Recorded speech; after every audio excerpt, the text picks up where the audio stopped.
تو حضرت عبد المطلب ایک مرتبہ اپنے صاحبزادے حضرت عبداللہ سے فرماتے ہیں کہ بیٹا عبداللہ، اب بچے کی ولادت کا وقت قریب ہے،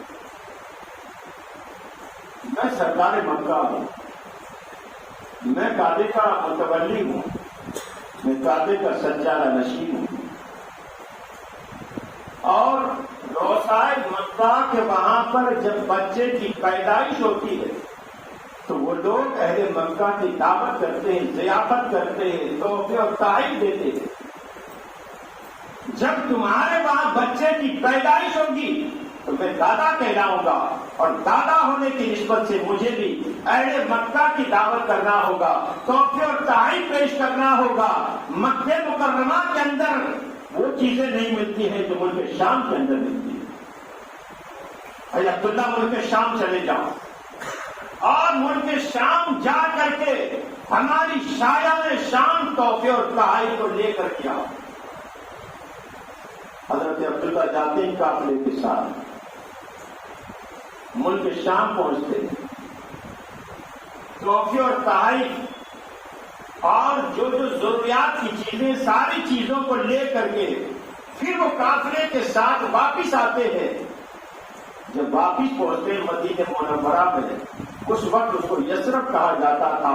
یثرب کا معنی بیماریوں کا گھر، وہاں جو جاتا تھا بیماریوں کے اندر مبتلا ہو جاتا تھا اور اس کا بچنا مشکل ہو جاتا تھا۔ حضرت عبداللہ بیمار ہو جاتے تھے اور اسی بیماری کی حالت کے اندر آپ کا انتقال ہو جاتا ہے۔ انا للہ و انا الیہ راجعون۔ یہ قافلہ جب مکہ مکرمہ کی سرزمین کے اوپر پہنچا، عبد المطلب نے دیکھا کہ قافلہ تو آ گیا لیکن عبداللہ نہیں آیا۔ قافلے والوں سے معلومات کیا تو کہا کہ دیکھے عبداللہ مدینے پہنچ کر کے بیمار ہوئے، وہاں ان کی ذمہ داری ہوتی ہے، علاج ہوتا ہے، ہم انہیں وہیں چھوڑ کر کے آئے۔ حضرت عبداللہ نے اپنے بڑے بیٹے حارث کو بھیجا، جاؤ جا کر کے عبداللہ کی معلومات کرو، ان کی خدمت کرو۔ حارث جاتے ہیں تو حضرت عبداللہ کا انتقال ہو چکا ہوتا ہے۔ واپس آ کر اپنے والد بزرگوار حضرت عبد المطلب سے فرماتے ہیں کہ ابا حضور، عبداللہ کا بھی انتقال ہو گیا۔ آپ نے غم سے آنکھوں سے اشک بہائے۔ حضرت آمنہ کو پتا چلا تو حضرت آمنہ کی آنکھوں سے اشک بہے۔ آمنہ کی آنکھوں سے کیا اشک بہے ہیں؟ جنت کے اندر حوریں رو رہی ہیں، جنات پہاڑوں میں رو رہے ہیں، چڑیاں اور پرندے رو رہے ہیں، سمندر میں مچھلیاں رو رہی ہیں۔ اللہ تبارک و تعالیٰ نے فرشتوں سے پوچھا، اے فرشتوں، رونے کی وجہ کیا ہے؟ کہا مکے کی دھرتی پر آمنہ کی آنکھوں سے اشک بہہ رہے ہیں، تیرے محبوب کا والد اس دنیا سے رخصت ہو چکا ہے، اس لیے کر کے رو رہے ہیں۔ قرآن غلمان سے پوچھا جاتا ہے، قرآن غلمان نے کہا کہ مکے کی دھرتی پر حضرت آمنہ کی آنکھوں سے اشک بہتے ہیں، ہم رو رہے ہیں۔ پرندوں سے پوچھا جاتا ہے، مکے کی دھرتی پر حضرت آمنہ کی آنکھوں سے اشک بہتے ہیں۔ مچھلیوں سے پوچھا جاتا ہے، کہتی مکے کی دھرتی پر حضرت آمنہ رو رہی ہے تو ہم بھی رو رہے ہیں۔ صرف حضرت آمنہ نہیں رو رہی، حضرت آمنہ رضی اللہ تعالیٰ عنہ اپنے شوہر نامدار حضرت عبداللہ کا شوق مناتی ہے۔ وقت گزرتا جاتا ہے، وہ وقت قریب آتا ہے جو وقت درد ذکر کا ہوتا ہے، بچے کی ولادت کا ہوتا ہے، بچے کی پیدائش کا وقت ہوتا ہے۔ وہی تاریخ آ چکی جو ربیع الاول شریف کی 12 تاریخ صبح شادی کا وقت مکے کی دھرتی پر ہمارے آقا پیغمبر اعظم صلی اللہ تعالی وسلم کی ولادت کا وقت آ گیا۔ جب درد ذکر ہوتا ہے رات کے وقت کے اوپر، حضرت آمنہ رضی اللہ تعالیٰ عنہ اپنی چچا زاد بہن کو بلاتی ہے اور بلا کر کے کہتی ہے، مجھے پیٹ کے اندر درد ہو رہا ہے، محسوس ہوتا ہے کہ بچے کی ولادت کا وقت قریب ہے، جاؤ مکے میں جا کر کے کسی دائی کو بلا کر کے لے کر کے آؤ تاکہ وہ میری خدمت انجام دے. آپ کی چچا زاد بہن جاتی ہے مکے کی سرزمین کے اوپر, دروازے کو دستک دیا جاتا ہے گا, دروازہ کھلتا ہے, کہتی ہے گی حضرت آمنہ کہ پیٹ میں درد ہوتا ہے گا اور درد دے کا وقت قریب ہے, آپ کو خدمت کے لیے بلاتی ہے. دائی نے آنے سے منع کر دیا, دوسری دائی کے پاس جاتی ہے, آنے سے منع کر دیا, تیسری کے پاس جاتی ہے, آنے سے منع کر دیا, چوتھی کے پاس جاتی ہے, آنے سے منع کر دیا. مایوس ہو کے حضرت آمنہ کے پاس جاتی ہے, اے آمنہ سب نے آنے سے منع کر دیا, آ کر منع کیوں کیا, کیا وجہ تھی؟ کہتے ہیں اس لیے کر کے کہ حضرت عبداللہ تو اس دار فانی سے عالم بقا کی طرف کوچ فرما گئے ہیں. جو شہزادہ پیدا ہونے والا ہے, جو بچہ پیدا ہونے والا ہے, پیدائش کے بعد جو تحفے اور تحائف ملتے ہیں وہ کون ہمیں دے گا؟ لہٰذا آنے سے منع کر دیا. حضرت آمنہ کی آنکھوں سے اشک بہتے ہیں.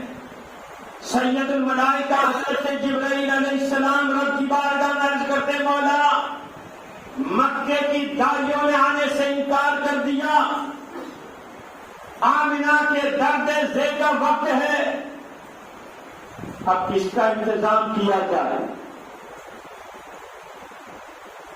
اللہ تبارک و تعالی حضرت جبرائیل سے فرماتا ہے اے جبرائیل انہوں نے منع نہیں کیا ہے بلکہ میں نے ان کے دلوں کو پھیر دیا ہے. کا مانا پہلے پھیر دیا تو اب کون آئے گا؟ کا انتظام ہو جائے گا. کہاں سے انتظام ہو جائے گا؟ کون سی دائی آئے گی, کون سے قبیلے سے آئے گی, اس کا نام کیا ہے؟ اللہ تبارک و تعالی حضرت جبرائیل سے فرماتا ہے جبرائیل دائیا بن کر کے آئے گی حضرت حوا آئے گی, دائی بن کر کے آئے گی حضرت حاجرہ آئے گی, دائی بن کر کے آئے گی حضرت مریم آئے گی, دائی بن کر کے آئے گی حضرت آسیہ بن کر کے آئے گی.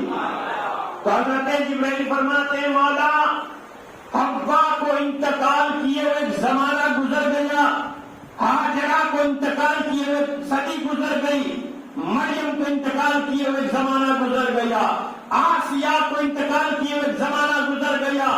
اللہ تبارک و تعالیٰ فرماتا ہے گا اے جبرائیل ان کی قبر پر جا کر کے آواز دو آج نبی آخر الزمان دنیا میں تشریف لا رہے ہیں, جا کر کے آواز دینا تمہارا کام ہے اور قبر سے اٹھانا ہمارا کام ہے.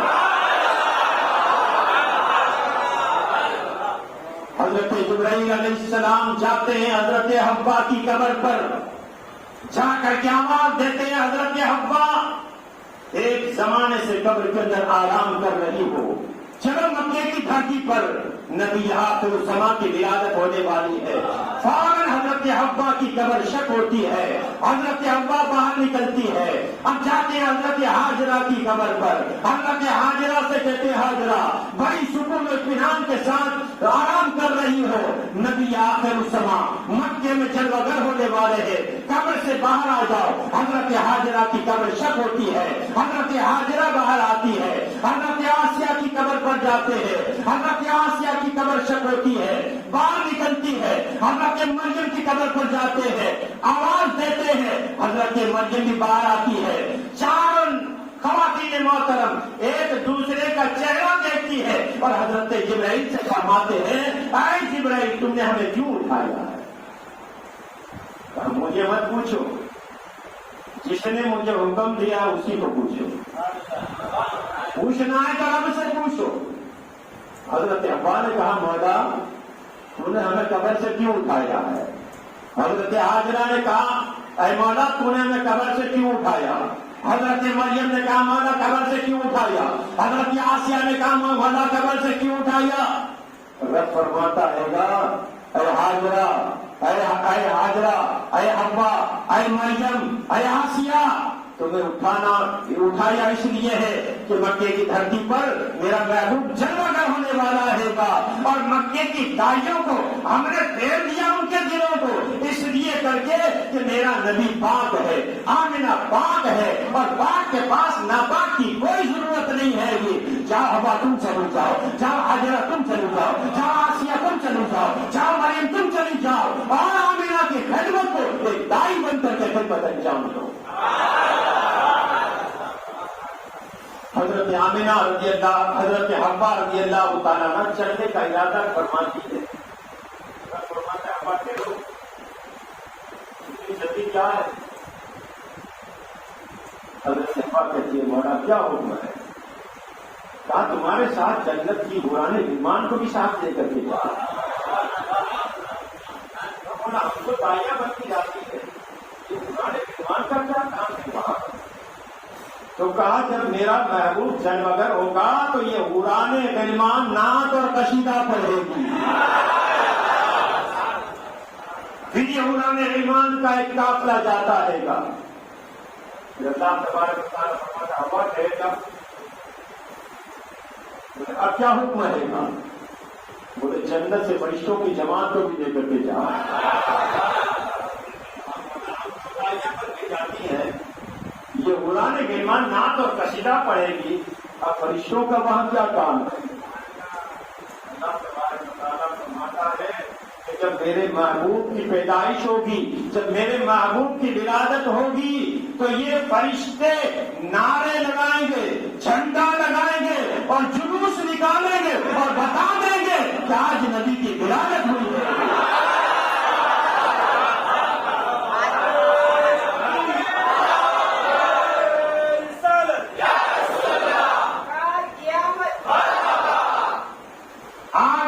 بدعقیدہ جلوس کے اوپر اعتراض کرے کہ جلوس نکالنا شرک اور بدعت ہے تو کہہ دینا کہ نبی کی ولادت پر اللہ نے فرشتوں کو بھیجا تھا. فرشتوں نے نعرے لگائے تھے، فرشتوں نے جھنڈے گاڑے تھے، فرشتوں نے جلوس نکالا تھا. ہم فرشتوں کی سنت کو ادا کر رہے تھے. جلوس نکالنا یہ فرشتوں کی سنت ہے، لیکن جلوس اس طرح نکالا جائے. جلوس کی شرائط کو بھی ملحوظ رکھا جائے. جلوس دو طرح کے ہوتے ہیں، ایک کفار اور مشرکین کا بھی چلتا ہے، ایک غلامان مصطفیٰ کا. دونوں کے اندر امتیاز پیدا ہو جاتا ہے. دیکھنے والا دیکھ کر کے کہے کہ یہ غلام مصطفیٰ کا جلوس آ رہا ہے. ہمارا انداز، ہمارا کردار ہو، اسلامی لباس ہو، سر پر ٹوپی عمامہ ہو اور اسلامی لباس کے ساتھ درود و سلام پڑھتے ہوئے چلے. ہمارے جلوس سے غیروں کے اوپر یہ پتہ چل جانا چاہیے کہ غلام مصطفیٰ جا رہے ہیں. آج آپ لوگوں نے دیکھا ہوگا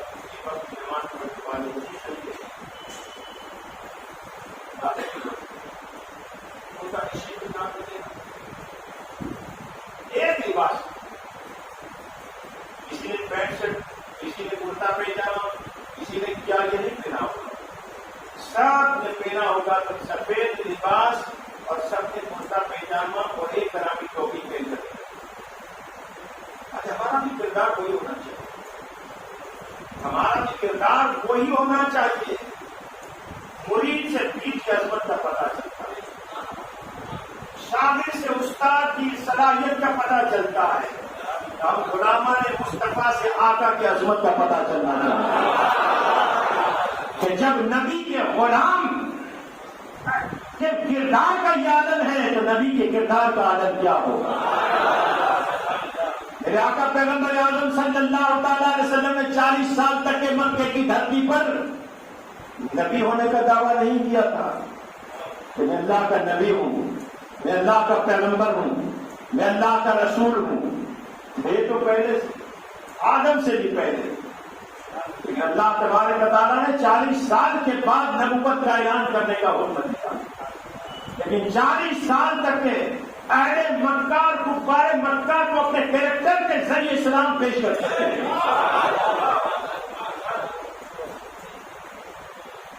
مکے کا سب سے بڑا کافر کافر بھی یہ کبھی نہیں کہے گا کہ ہم نے محمد صلی اللہ علیہ وسلم کی زبان سے کبھی جھوٹ سنا، محمد صلی اللہ علیہ وسلم سے کبھی کسی کو دھوکہ دیا ہو، محمد صلی اللہ علیہ وسلم نے کبھی کسی کو فریب دیا ہو. محمد صلی اللہ علیہ وسلم نے کبھی امانت میں خیانت کیا؟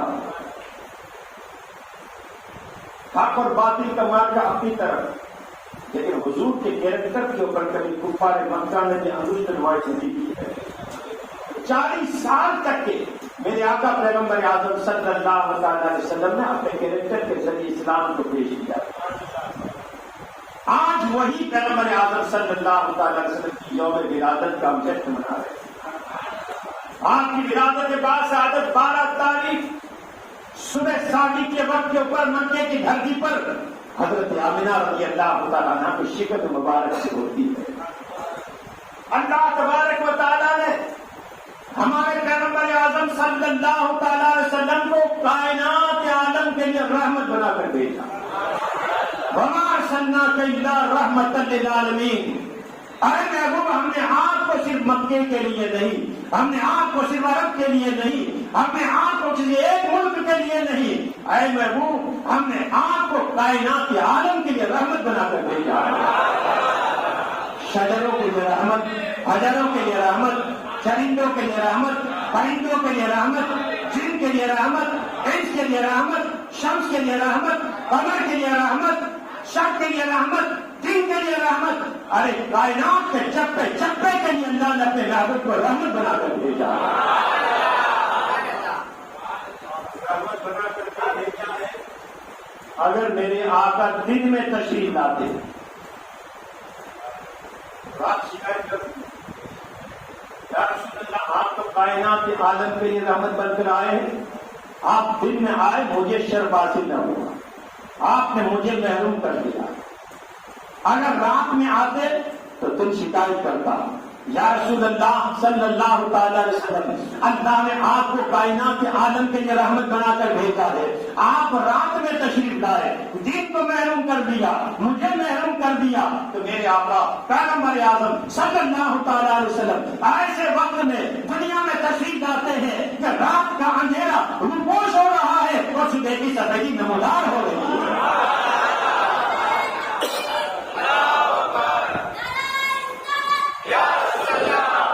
نہ آپ نے رات کو محروم کیا، نہ آپ نے دن کو محروم کیا۔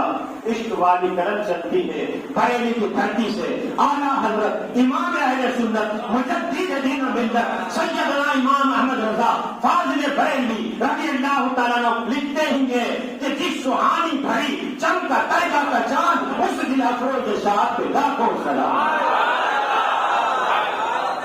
ارے اعلیٰ حضرت کے اس پورے سلام کا اگر مطالعہ کیا جائے، مصطفیٰ جان رحمت پہ لاکھوں سلام سے لے کر مجھ سے خدمت کے قدسی کا احا رضا، ایک ایک اشعار اگر اعلیٰ حضرت نے لکھا ہے تو اپنے باپ دادا کی تاریخ میں نہیں لکھا ہے بلکہ نبی پاک کی تاریخ میں لکھا ہے۔ اعلیٰ حضرت کو کئی بار اکرم صلی اللہ علیہ وسلم کی ظاہری طور پر زیارت نصیب ہوئی۔ یا سلام اعلیٰ حضرت نے کب لکھا؟ اعلیٰ حضرت نے بے شمار نعتیں اپنے پیارے آقا کی بارگاہ میں لکھی، لیکن اعلیٰ حضرت کو ایک مرتبہ ایسا وقت ہے بے شمار نعتیں کے سلام نہیں لکھا ہے۔ آپ رامپور سے لکھنؤ تشریف لے جاتے، خادم سے کہا کہ کاغذ اور دوات دو، خادم نے کاغذ اور دوات دیا، ٹرین میں بیٹھے بیٹھے آپ نے لکھنا شروع کیا، مصطفیٰ جان رحمت پہ لاکھوں سلام، شمع بد میں ہدایت پہ لاکھوں سلام۔ اب آگے جو جو اشعار آپ لکھتے جاتے ہوں گے تو میرا مزدان یہ کہتا ہے کہ اعلیٰ حضرت کے سامنے اپنے نبی کا چہرے مقدس ہوگا اور قلم یہاں چلتی ہوگی۔ جب اعلیٰ حضرت کی قلم لکھنے پر مجبور ہوئی ہوگی کہ پتلی پتلی اڑے قدس کی پتیاں، ان لبوں کی نزاکت پہ لاکھوں سلام، تو میرے اعلیٰ حضرت نبی کا چہرہ دیکھتے ہوں گے کہ آپ کے لمحائے مبارک گلاب کی پتیوں کی طرح چمک رہے ہیں۔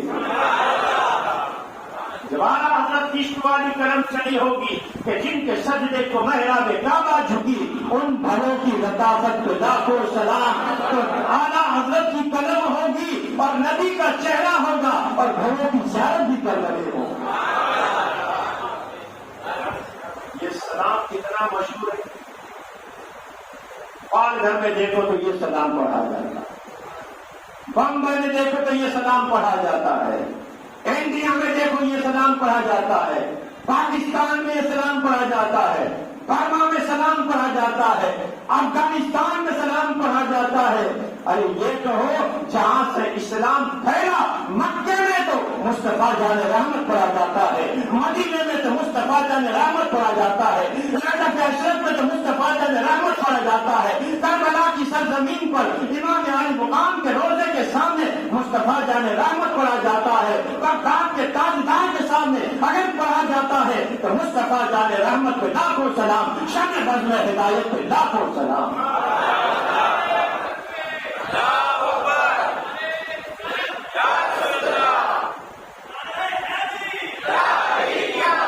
جماعت اسلامی کے ممبر ہے مولانا کوثر ناصری. جماعت اسلامی آپ کہتے ہیں کہ میں نے پوری دنیا کا جائزہ انڈیا میں نے پوری دنیا کا جائزہ لیا. اذان کے بعد قرآن جو آواز گونجتی ہے پوری دنیا میں اذان کے بعد تلاوت قرآن، اور تلاوت قرآن کے بعد اگر کوئی آواز سننے میں آتی ہے تو بریلی کے امام کا لکھا ہوا سلام مصطفیٰ جان رحمت اللہ.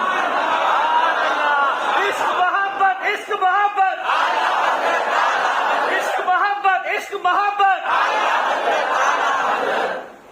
ارے اگر چند لوگ اس سلام کو نہ سمجھ سکے اور کہیں بند کر دیا جائے تو اس سلام میں کوئی فرق آنے والا نہیں. یہ سلام تو پڑھا ابھی بھی جاتا ہے اور قیامت تک پڑھا جائے گا، اس لیے کہ سلام تو بارگاہ رسول میں مقبول سلام ہے، اس پر کون پابندی لگا سکتا ہے. لیکن جہاں پابندی لگائی وہاں بھی پڑھا جاتا ہے. اگلے ہفتے میں تھا اجمیر شریف میں یہی سلام پڑھا جاتا تھا. ارے غریب نواز کو جو منظور ہے وہی ہوگا.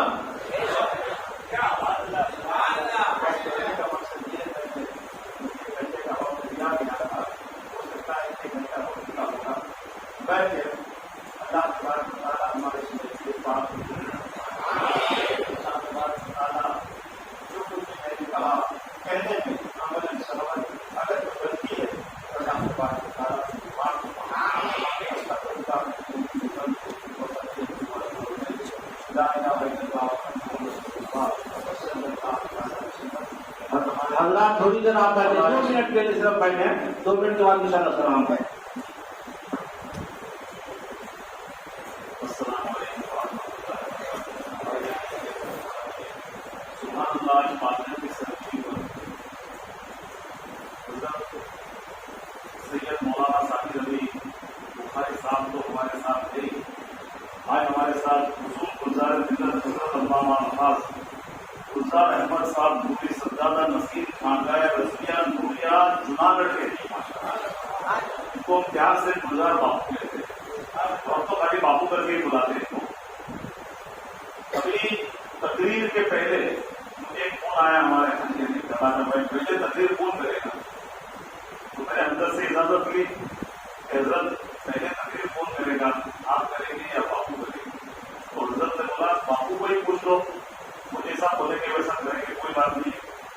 باپو کو فون کر کے پوچھا، باپو بولتے جیسا حضرت بولے ایسا. سبحان اللہ. دیکھو یہ محبت ہے ہمارے علماء کی. اللہ تعالیٰ کی محبت ہے. گلزار باپو جو ہے وہ ابھی حج پڑھ کے آئے ہیں. سبحان اللہ. ہمارے پورے سنی مسلم جماعت کی طرف سے انہیں حج کی مبارکبادی دیتا ہوں. اور ابھی بریلی شریف کا بھی عرس کر کے آئے ہیں ماشاء اللہ. بہت ہی آج دونوں کی تقریر بہت ہی فیض والی تقریر رہی ماشاء اللہ. آپ لوگوں نے بہت اطمینان سے سنا. جزاک اللہ خیرا. حضرت ایک دن کے لیے صرف یہاں پر ہے، کل نکل جانے والے ہیں. تو ہمارے مسجد کے ٹرسٹی حاجی قادر صاحب سے میں گزارش کروں گا کہ وہ یہاں پر آئے اور حضرت گلزار باپو کو نذرانہ عقیدت پیش کریں.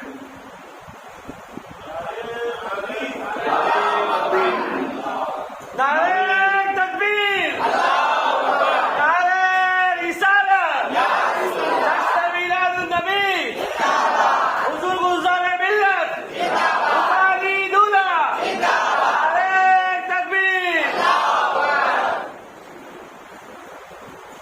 کام وہ لے لیجیے تم کو جو راضی کرے، کام وہ لے لیجیے تم کو جو راضی کرے، ٹھیک ہو نام رضا